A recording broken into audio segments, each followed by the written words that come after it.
ఓం శ్రీ సాయిరామ్. శ్రీ సత్యసాయి పరబ్రహ్మణే నమః.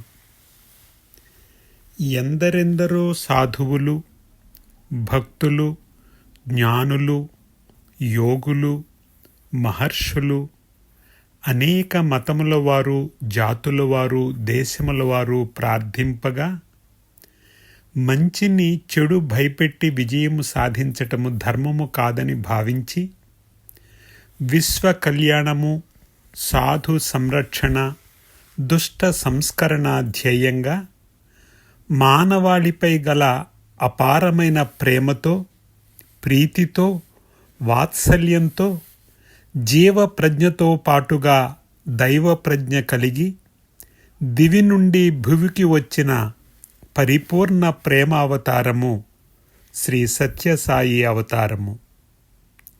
సర్వజ్ఞుడు, సర్వవ్యాపకుడు, సర్వశక్తిమయుడు, నిరాకారుడు, నిరంజనుడు అయిన భగవంతుడు మానవాకారము ధరించి రావడము, మానవులలో సంచరించటము మానవుడిగా, ఇది భగవంతునికి మానవాళిపై గల అపారమైన ప్రేమకు తార్కాణము. భగవంతుడు అవతార పురుషుడిగా ఎందుకు అవతరిస్తాడు? భక్తుల ప్రార్థనలు, అభ్యర్థనలు, దీక్షలు, యజ్ఞయాగాల వలన అవతరించటము ఒక కారణము. మరొక కారణము దుర్మార్గుల దుశ్చర్యలు పెరిగిపోవటము, సాధు పురుషులు, మహాత్ముల జీవన విధానానికి అంతరాయము ఏర్పడటము, ఆటంకములు కలగటము, దుర్మార్గులచే భూభారము పెరగటము, లోకములో దైవ ప్రీతి, పాపభీతి, సంఘనీతి కరువవడము, ఆస్తికుల ప్రగాఢ విశ్వాసాలపై దాడి జరగటము, నాగరిక పేరుతో అనాగరిక కార్యకలాపాలు పెరిగిపోవటము, విలువలు లేని జీవితము గడుపుతూ మానవతా విలువలకు తిలోదకాలు ఇవ్వటము, ధర్మము అధర్మము చేతిలో పరాజయము పొందటము, సజ్జనుడు సమాజములో సగర్వంగా సంచరించలేకపోవడము, లోకము శృతి స్మృతి శాస్త్రాలను అవహేళన చేయటము కారణము. వీటిని అరికట్టేందుకు భిన్న భిన్న భావజాలము గలవారిని సంస్కరించేందుకు, ధర్మ విరుద్ధంగా శాస్త్రభిన్నంగా వ్యవహరించే మానవాళిలో ఒక గొప్ప చైతన్యము, పరివర్తన తెచ్చే నిమిత్తము భగవంతుడు అవతరిస్తాడని శృతులు, శాస్త్రాలు కూడా ఘోషిస్తూ ఉన్నాయి. భక్తుడికి ఒక భరోసా కలిగించేందుకు భగవంతుడు ఉన్నాడని, తన ఉనికిని లోకానికి చాటి చెప్పే నిమిత్తము నిరాకారుడైన భగవంతుడు ఆకారము ధరించి రావటానికి ముఖ్య కారణం ఇదే. నామగుణ రూపరహిత సనాతనుండు నామరూపాది సహితుడై నడచివచ్చే అంటారు బిరుదురాజు రామరాజు గారు. నామగుణ రూపరహిత సనాతనుండు నామరూపాది సహితుడై నడచివచ్చే. మానవాళి సంస్కరణార్థము నామగుణ రూపములకు అతీతుడైనటువంటి భగవంతుడు నామగుణ రూపములు కల్పించుకొని మానవాకారము ధరించి మానవులలో ఒకడిగా రావటము గొప్ప విశేషము. అదే అవతారము. భాగవతము ఒక గొప్ప భరోసాని ఇస్తోంది. శుద్ధ సాధులందు, సురలందు, శృతులందు, గోవులందు, విప్రకోటియందు, ధర్మ పదవియందు తగలి నాయందు వాడెన్నడలుగునాడే హింసనొందు. ఇది భాగవతములో భగవంతుడు ఇచ్చిన గొప్ప భరోసా, అభయము. సాధుపురుషులను బాధించేవాడు, దేవతలను నిందించేవాడు, వేధించేవాడు, గోవులపైన విప్రులపైన క్రోధముతో ఉండేవాడు ధర్మపథము తప్పి నాపై శత్రుత్వము పూనినవాడు పతనమైపోతాడు అన్నాడు భగవంతుడు. అంటే దీని అర్థము వాడు చేసిన చేష్టల కారణంగా వాడిని భగవంతుడు అలా చేస్తాడు అని అనటమే ఈ యొక్క ప్రకటన యొక్క అర్థము. దానవ గుణాలతో సజ్జనులకు అపకారము హింస తలపెట్టే వారిలో ఉండేటువంటి ఒక్కొక్క శక్తిని క్షీణింపచేస్తానని భగవంతుడు ప్రకటించాడు. ముందుగా వారిలో గల బలము, ఐశ్వర్యము, ఆయుర్దాయము, కీర్తి, క్షేమము నశించిపోతాయి అని. అంటే ఆ విధంగా నా సంకల్పము ఉంటుంది అని భగవంతుడు భాగవతము ద్వారా సందేశమిచ్చారు. వెదకి వెదకి దైత్య వీరుల అనప వారి బలముల అణగిపోయే యశము సిరియు ధర్మము ఆయువు భద్రంబు ఆర్యహింససేయ అణగుగాదే అన్నారు. ఇక గీతాచార్యులు అన్నారు, యదా యదా హి ధర్మస్య గ్లానిర్భవతి భారత అభ్యుత్థాన అధర్మస్య తదాత్మానం సృజామ్యహం. ధర్మమునకు హాని కలిగినప్పుడు, అధర్మము పెచ్చు పెరిగిపోతున్నప్పుడు నన్ను నేను సృజించుకుంటాను అనగా సాకారము రూపములో అవతరిస్తాను అని అన్నారు. అంటే దైవము మానుష రూపేణ అని అర్థమవుతున్నది. అసలు భగవంతుడు మానవాకారము ధరించి రావటానికి కారణం ఏమిటి? సందేహం లేదు, మానవుడే దానికి కారణము. మానవుడిని సంస్కరించాలని, ఉద్ధరించాలని భగవంతుడు అవతరిస్తున్నాడు కదా. ఎందుకు మానవుడినే ఉద్ధరించాలి?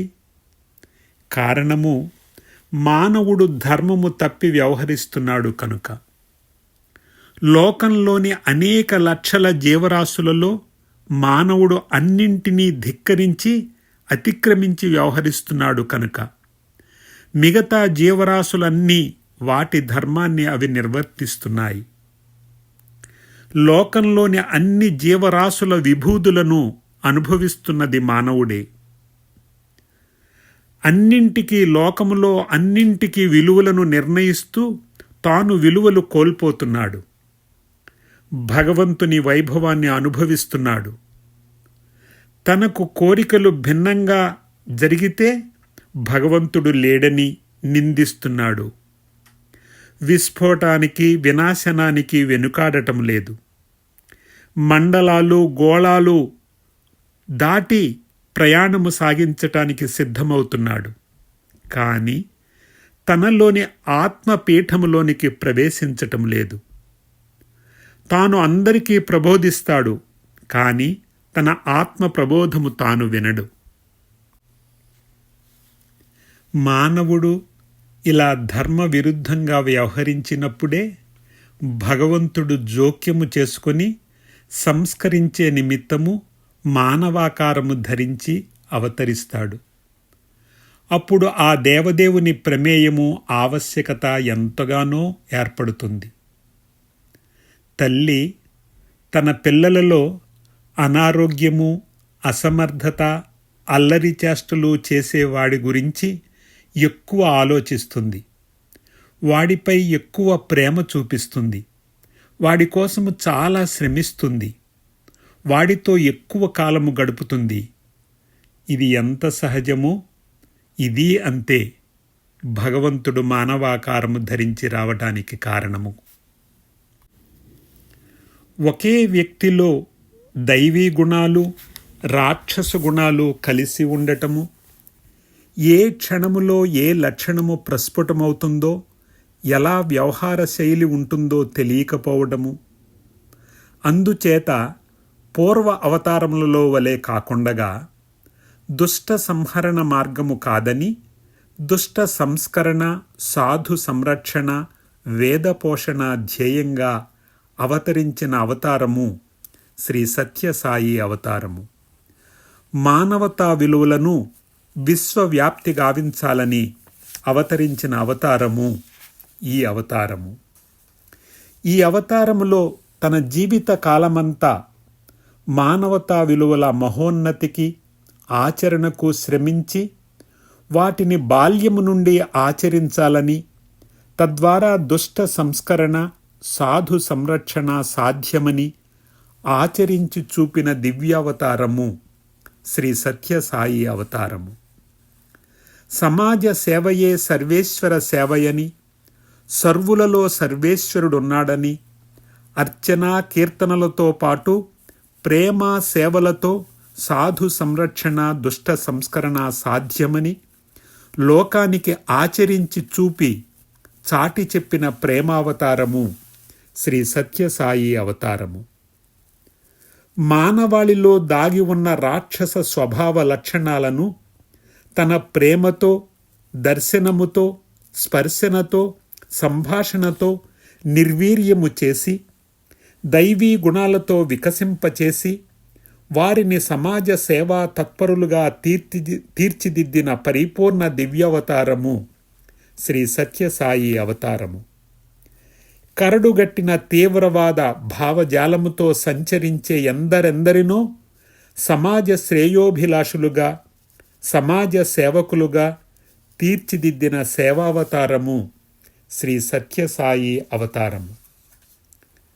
విద్వేష భావపూరిత జనావళిని తన దగ్గరే ఉంచుకొని వారిని పరివర్తనలో పునీతులను చేసి, తరువాత వారిని సమాజములో విడిచిపెట్టి వారిని సమాజానికి స్ఫూర్తి ప్రదాతలుగా అనుగ్రహించిన పరిపూర్ణ ప్రేమ భరిత చైతన్యావతారము ఇది. స్వామి సందేశ దర్శన స్పర్శన సంభాషణ స్ఫూర్తితో లక్షల సంఖ్యలో గల శ్రీ సత్యసాయి సేవా సంస్థలు ప్రపంచమంతా వ్యాపించి సమాజ సేవలో తరిస్తున్నాయి. ఎందరెందరో మానవతా విలువలకు ప్రతినిధులుగా, సేవా పరాయణులుగా, ప్రేమమూర్తులుగా వారి వారి జీవితాలను ధన్యత చేసుకుంటున్నారు. ఒక్కొక్క కుటుంబము నుండి కొన్ని తరాలు ఇలా ప్రయాణము సాగిస్తున్నాయి. ఆచరణాత్మక ఆదర్శ జీవనము సమాజ పరివర్తనకు, సంస్కరణకు, సమాజ శ్రేయస్సుకు స్ఫూర్తిని ప్రసాదిస్తుందని విశ్వానికి చాటి చెప్పిన దివ్యావతారము ఇది. తన విద్యార్థులకు, భక్తులకు, సేవకులకు ప్రపంచం అంతటా ఈ విశ్వ సందేశాన్ని విస్తరింపచేసిన దివ్యావతారము శ్రీ సత్యసాయి అవతారము. భగవంతుడిని ఆరాధించటము అంటే భగవంతుని ఆదేశాన్ని ఆచరించటము. స్వామిని ఆరాధించటము అంటే స్వామి సందేశాన్ని నిత్య జీవితములో అన్వయించుకొని ఆదర్శంగా, పవిత్రంగా జీవించటము అని అర్థము. స్వామిని ఆరాధించటము అంటే స్వామి సందేశాన్ని నిత్య జీవితములో అన్వయించుకొని ఆదర్శంగా, పవిత్రంగా జీవించటము అని అర్థము. ఇలా వ్యవహరించటము వలన మానవాళి తరిస్తుంది, స్వామి సంతసిస్తారు. ఈ యుగములో ఒక సంపూర్ణ జీవిత కాలమంతా మనకై ఎంతగానో శ్రమించారు స్వామి.